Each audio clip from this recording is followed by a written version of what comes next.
Assalamualaikum warahmatullahi wabarakatuh. Perkenalkan saya Rafna Ramata Insani dengan NIM J002538 dari kelompok B6. Sekarang saya akan mempresentasikan laporan anatomi 2.3 saya. Jadi yang soal pertama atau laporan pertama, Pak Harjo, seorang pria berusia 68 tahun, datang ke dokter dengan keluhan gerakan tubuh yang makin lambat, kaku pada otot, dan tangan kanannya sering bergetar sendiri saat sedang santai atau terjadi resting tremor. Dokter mendiagnosis Pak Harjo menderita penyakit Parkinson, yaitu penyakit neurodegeneratif yang merusak pusat kendali gerak motorik di otak. Pertanyaannya ada 3. A. Penyakit Parkinson berkaitan erat dengan kerusakan substansi nigra. Jelaskan letak anatomis dari substansi nigra tersebut. Substansi nigra adalah bagian dari sistem ganglia basalis. Jelaskan struktur anatomi apa saja yang menyusun ganglia basalis. C. Substansi nigra berada di area batang otak. Jelaskan secara berurutan anatomi penyusun batang otak atau jelaskan transversus encephalitis. Jadi yang pertama saya akan menjelaskan tentang substansi nigra. Jadi substansi nigra sendiri itu dia berada di pedunculus cerebri, bagian dari mesencephalon. Nah, substansi nigra itu dia membagi dua parts, yaitu parts anterior dan juga parts posterior. Di parts anteriornya dia ada crus cerebri. Terus di parts posteriornya dia ada tegmentum mesencephali. Nah, substansi nigra itu dia juga ada dua parts, ada pars compacta sama pars reticularis. Nah, di pars compacta dia itu neuronnya itu berpigmen, dia mengandung melanin. Nah, sedangkan di reticularis itu dia tidak berpigmen. Substansi nigra itu biasanya warnanya cenderung gelap. Kenapa? Karena ada pigmen melanin tadi pada pars compacta. Selanjutnya untuk soal kedua, di sini saya akan menjelaskan tentang struktur apa yang membentuk ganglia basalis. Jadi yang pertama itu ada nucleus caudatus. Jadi ini hingga ke sini itu nucleus caudatus. Lalu nucleus caudatus itu ada kaput nucleus caudatus dan juga cauda nucleus caudatus. Nah, selanjutnya ada nucleus lentiformis. Nucleus lentiformis itu yang ini, dua ini. Nah, nucleus lentiformis itu terdiri dari putamen dan juga corpus pallidus. Selanjutnya ada corpus amygdaloideum. Si corpus amygdaloideum ini itu berhubungan dengan sistem limbik. Selanjutnya ada claustrum. Jadi claustrum ini itu merupakan lamina grisea yang terletak di antara putamen dan juga insula. Selanjutnya untuk nomor terakhir di laporan pertama saya akan menjelaskan tentang trunkus encephalitis. Jadi trunkus encephalitis sendiri itu terdiri dari 3 bagian, ada mesencephalon, pons, dan juga medula oblongata. Untuk mesencephalon sendiri itu terdiri dari 2 bagian, yaitu pedunculus cerebri yang di dalamnya terdapat substansi nigra yang telah saya jelaskan sebelumnya. Lalu selanjutnya ada tempat dari nucleus nervus itu keluar. Lalu selanjutnya ada pons. Pons itu dia terbagi menjadi 2 parts, ada pars basilaris pontis dan pars tegmentalis pontis. Lalu selanjutnya di pons sendiri itu terdapat sulcus basilaris pontis di pars basilaris pontis. Itu tempat di mana arteri basilaris itu menempatkan diri. Lalu selanjutnya ada medula oblongata. Jadi medula oblongata sendiri itu terdiri dari 2 aspek, yaitu aspek eksterna dan juga aspek interna. Selanjutnya untuk laporan kedua, Pak Joko, seorang pria berusia 60 tahun, tiba-tiba mengalami pusing berputar, vertigo yang sangat hebat, penglihatan ganda, dan kesulitan menelan saat sedang makan siang. Ia juga merasakan seluruh badan kirinya mendadak lemas. Keluarga secara segera membawanya ke IGD. Setelah dilakukan pemeriksaan CT scan di kepala, dokter mendiagnosis Pak Joko mengalami stroke batang otak akibat adanya penyumbatan pada pembuluh darah. Jelaskan sistem vaskularisasi sirkulus arteriosus Willisi. B. Jelaskan anatomi 3 bagian utama penyusun struktur anatomi batang otak yang terdiri dari mesencephalon, pons, dan juga medula oblongata. C. Gejala pada wajah dan mata Pak Joko terjadi karena gangguan pada saraf kranial. Batang otak adalah tempat beradanya sebagian besar nukleus saraf kranial. Jelaskan menurut nervus cranialis apa saja, sebutkan dari nomor, nama, dan fungsi, dan juga tempat keluarnya terletak di bagian pons. Jadi di sini saya akan menjawab pertanyaan yang pertama, yaitu menjelaskan tentang sirkulus arteriosus Willisi. Jadi untuk sirkulasi di arteriosus Willisi itu kita mulai dari dua arteri vertebralis yang akan menyatu menjadi arteri basilaris. Lalu semakin di atas sih akan bercabang menjadi dua, menjadi arteri cerebri posterior. Lalu arteri cerebri posterior dia akan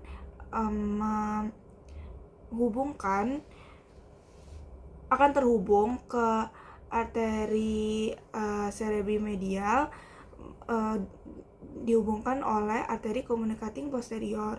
Lalu di sampingnya arteri cerebri medial itu ada arteri carotid interna.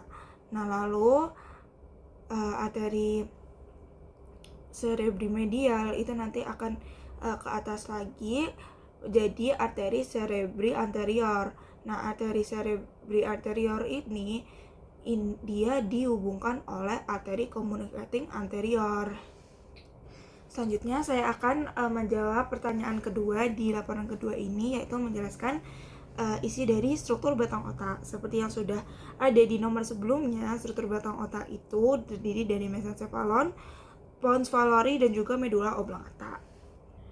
Yang pertama saya akan menjelaskan tentang mesencephalon. Jadi untuk mesencephalon ini dia itu dibagi dua pars oleh substantia nigra seperti yang sudah saya jelaskan tadi, menjadi pars anterior dan juga pars posterior. Pars anteriornya itu ada glus cerebri, lalu yang pars posterior itu tegmentum mesencephali. Nah, glus cerebri sendiri itu dia itu mengandung beberapa serabut descendants fibrae corticopontis, fibrae parietopontis, fibrae corticobularis medialis et lateralis, fibrae corticonuclearis, dan fibrae corticospinalis. Untuk 1/5 lateralnya itu ada fibrae temporopontis, fibrae parietopontis, fibrae corticobularis lateralis. Untuk 3/5 mediolateralisnya itu ada fibrae corticospinalis atau tractus pyramidalis. Untuk 1/5 medialnya ada fibrae corticopontis dan fibrae corticobularis medialis. Lalu selanjutnya untuk pars posteriornya ada tegmentum mesencephali. Tegmentum mesencephali ini adalah biasanya disebut nucleus rubber, atau biasanya itu warnanya merah, makanya disebut rubber. Terus nukleus ini itu biasanya kalau di potongan berwarna merah muda, makanya disebut rubber tadi. Selain itu pada bagian ini juga terdapat lemnicus lateralis yang memasuki colliculus inferior untuk jaras pendengaran. Colliculus inferior merupakan stasiun relay untuk jaras pendengaran menuju talamus. Lalu selanjutnya ada substansia nigra yang membagi keduanya tadi. Jadi substansia nigra ini itu merupakan nukleus motorik yang warnanya tuh gelap akibat adanya pigmen melanin. Nah, substansia nigra sendiri itu ada dua pars seperti yang sudah saya jelaskan tadi. Ada pars compacta yang mengandung pigmen dan juga pars reticularis yang tidak mengandung pigmen. Lalu selanjutnya itu ada fossa interpeduncularis. Jadi si fossa interpeduncularis ini dia itu terletak di antara pedunculus cerebri. Jadi pedunculus cerebri itu kan segini. Nah, di antara pedunculus cerebri itu ada fossa interpeduncularis. Dia itu si fossa interpeduncularis ini itu akan ditembus oleh vasa darah arteri centralis posteromedialis sehingga akan membentuk daerah yang berlubang-lubang yang disebut substansia perforata posteriora. Di daerah ini juga merupakan tempat keluarnya nervus 3, nervus cranialis 3 yang akan membentuk suatu alur yang disebut sulcus nervi oculomotori.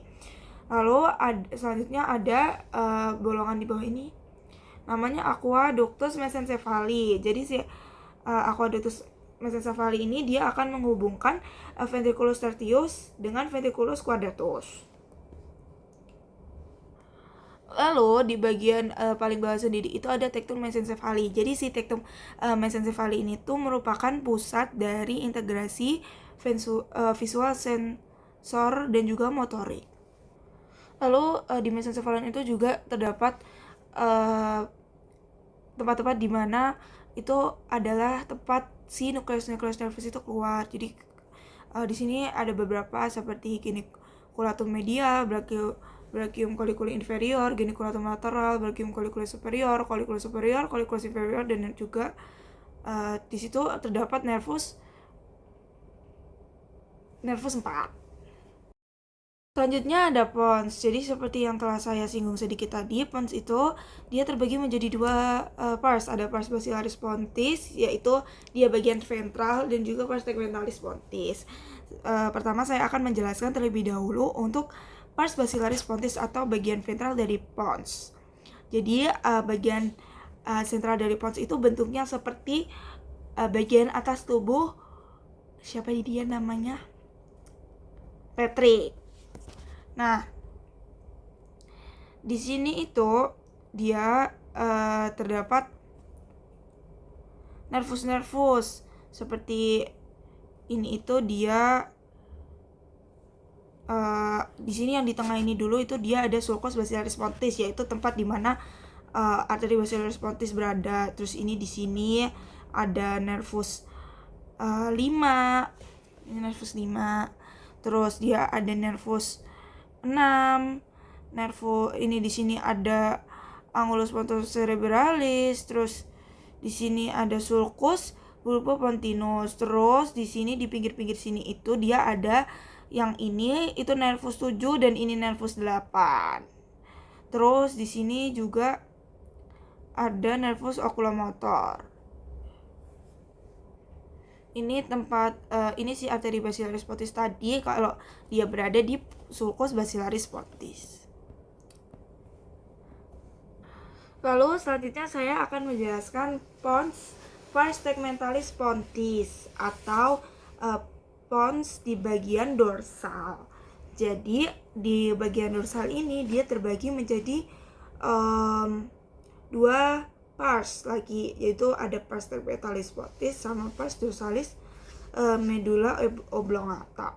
Jadi di pars tegmentalis pontis itu bagian-bagian yang penting untuk kita ketahui ada sulcus medianus posterior, ada colliculus facialis yang merupakan genu interna dari nervus facialis dan juga tempat dari nucleus nervus abducens. Lalu ada striae medullaris. Di striae medullaris ini itu nuclei vestibularis dan cochlearis dan salvivatorius bertempat. Lalu juga ada sulcus limitans. Selanjutnya saya akan menjelaskan tentang medulla oblongata. Jadi medulla oblongata sendiri itu dibagi menjadi dua, yaitu depan dan juga belakang atau ventral dan juga dorsal. Jadi di sini saya akan menjelaskan bagian dorsalnya terlebih dahulu. Jadi di bagian dorsal ini itu terdapat trigonum hypoglossus dan juga trigonum nervus vagus. Jadi si dua trigonum ini tuh merupakan pusat vasomotor dari kardiorespi. Lalu selanjutnya di sini juga ada fasciculus cuneatus yang mengatur somatosensorik ekstremitas atas. Lalu ada fasciculus glacialis yang akan mengatur somatosensorik ekstremitas bawah.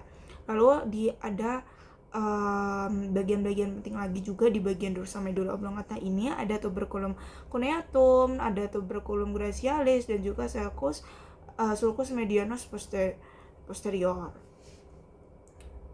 Lalu di sini juga di medulla oblongata ini ada beberapa tempat nervus keluar. Ada di sini tuh ada nervus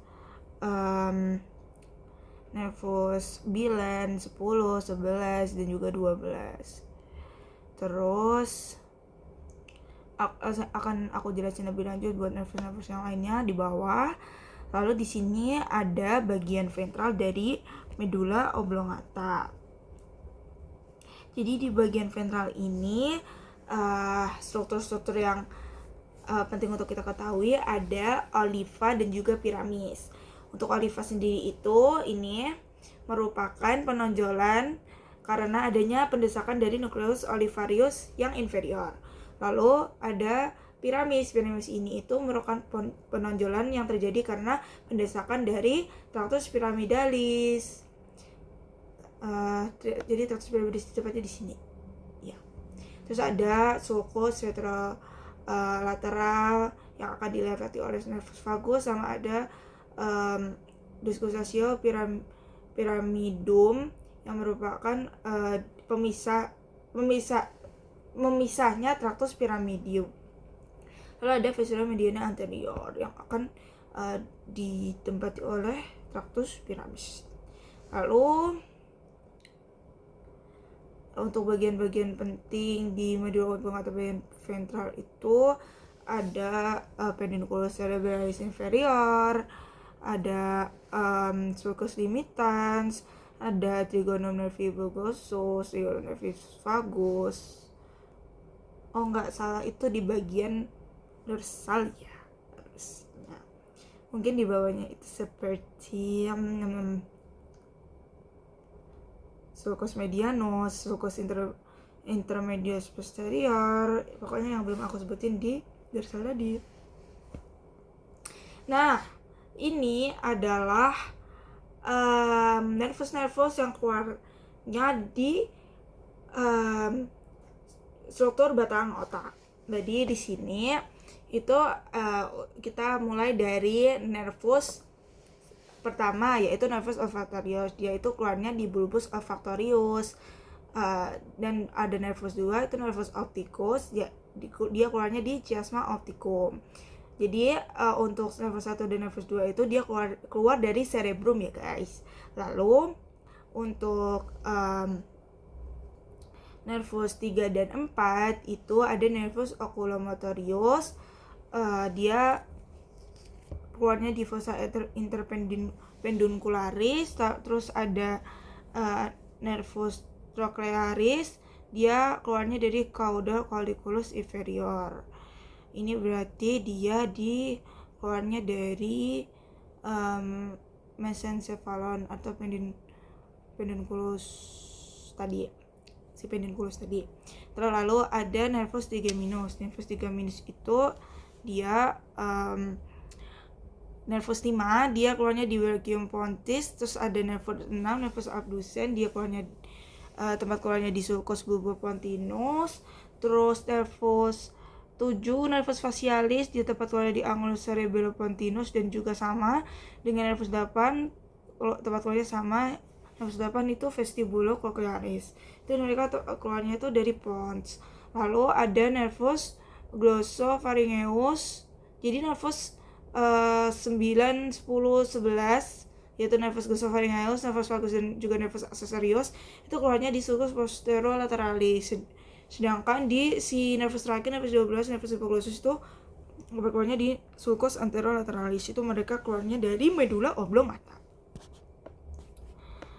Nah, untuk pertanyaan yang terakhir itu saya akan menjelaskan nervus kranial yang keluar dari pons beserta fungsi. Nah, seperti yang sudah saya jelaskan tadi, nervus yang keluar dari pons itu ada nervus 5, 6, 7 dan juga 8. Dan untuk tempat-tempatnya juga sudah saya sebutkan tadi. Di sini saya akan menyebutkan fungsi-fungsinya. Jadi untuk nervus trigeminus sendiri itu dia merupakan dia berguna untuk sensorik, menerima sensasi wajah, gigi, rongga hidung, pokoknya itu sensoriknya itu yang biasanya di muka. Terus juga dia untuk matanya sendiri itu menggerakkan otot-otot untuk mengunyah. Lalu untuk nervus abducens sendiri itu dia itu fungsinya motorik, menggerakkan musculus rectus lateralis sehingga mata dapat melihat ke arah lateral. Lalu selanjutnya ada nervus facialis. Jadi nervus facialis itu dia juga ada fungsi motorik dan juga ada fungsi sensorik. Nah, kalau si fasialis ini tuh dia motoriknya untuk menggerakkan otot-otot ekspresi wajah. Untuk sensoriknya dia untuk pengecapan 2/3 anterior lidah.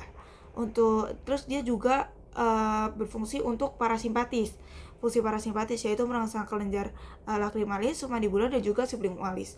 Lalu untuk nervus vestibulocochlearis dia itu jadi dari bagian koklear untuk pendengaran dan juga bagian vestibular untuk keseimbangan. Sekian presentasi laporan anatomi 2.3 saya. Terima kasih. Selamat malam. Wassalamualaikum warahmatullahi wabarakatuh.